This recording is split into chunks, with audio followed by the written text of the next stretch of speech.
Doctor Jacob Philip എന്ന വ്യക്തിയില്ലായിരുന്നുവെങ്കിൽ കല്ലടയിൽ നടന്ന ക്രൂരത പുറം ലോകം ഇത്ര വ്യക്തമായി അറിയില്ലായിരുന്നു. ഇദ്ദേഹമാണ് ഇന്നത്തെ ഹീറോ. ജേക്കബ് മൊബൈലിൽ പകർത്തിയ വീഡിയോ ഇല്ലായിരുന്നെങ്കിൽ കല്ലട ബസ്സിൽ അരങ്ങേറിയ ക്രൂരത കേരളം ഒരിക്കലും അറിയില്ല.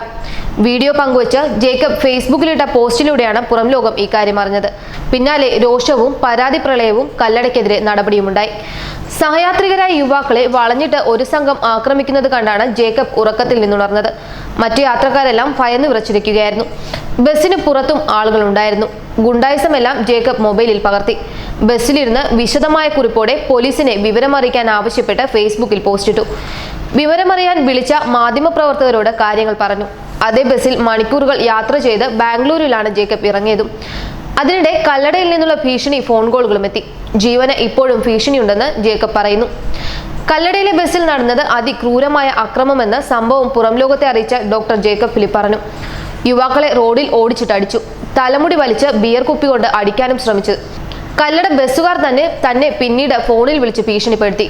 ദൃശ്യം ഒഴിവാക്കിയില്ലെങ്കിൽ നിയമ നടപടിയെടുക്കുമെന്നും പറഞ്ഞു. ഇതിനിടെ തങ്ങളുടെ ജീവനക്കാർ യാത്രക്കാരെ ആക്രമിച്ചെന്ന് കല്ലട ട്രാവൽസ് സമ്മതിച്ചു കഴിഞ്ഞു. വൈറ്റിലയിൽ വെച്ചുണ്ടായ ആക്രമണത്തിൽ കല്ലട ട്രാവൽസ് ഖേദപ്രകടനം നടത്തി. യാത്രക്കാരെ ആക്രമിച്ച ജീവനക്കാരെ സസ്പെൻഡ് ചെയ്തെന്നും ഇവർ പറയുന്നു. അതേസമയം യാത്രക്കാർ ജീവനക്കാരെ ആക്രമിച്ചെന്നും വിശദീകരണക്കുറിപ്പിൽ വാദമുണ്ട്. ഹരിപ്പാട് വെച്ച് യുവാക്കൾ ജീവനക്കാരെ ആക്രമിക്കുകയും കൊച്ചി ഓഫീസിലെ ജീവനക്കാരനു നേരെ കയ്യേറ്റം നടത്തുകയും ചെയ്തെന്നാണ് ഇവരുടെ തിരിച്ചുള്ള ആരോപണം. സംഭവങ്ങളെക്കുറിച്ച് അറിഞ്ഞത് ദൃശ്യങ്ങൾ പ്രചരിപ്പിച്ച ശേഷം മാത്രമാണെന്നാണ് കല്ലട ട്രാവൽസിന്റെ ഉടമ സുരേഷ് പറയുന്നത്. അതേസമയം അന്തർ സംസ്ഥാന സർവീസ് നടത്തുന്ന സുരേഷ് കല്ലട ബസ് കമ്പനിയുടെ 2 ജീവനക്കാർ കൊച്ചിയിൽ അറസ്റ്റിലുമായിട്ടുണ്ട്. യാത്രക്കാരെ ബസ്സിൽ മർദ്ദിച്ച കേസിൽ കമ്പനിയുടെ ഉടമ സുരേഷ് കുമാറിനെ വിളിച്ചു വരുത്തി താക്കീത് ചെയ്യാനും സംസ്ഥാന പോലീസ് മേധാവി നിർദ്ദേശിച്ചു. കൊച്ചി മരട് പോലീസ് ബസ്സും പിടിച്ചെടുത്തു. കൂടുതൽ പേർ കേസിൽ പ്രതികളാകും.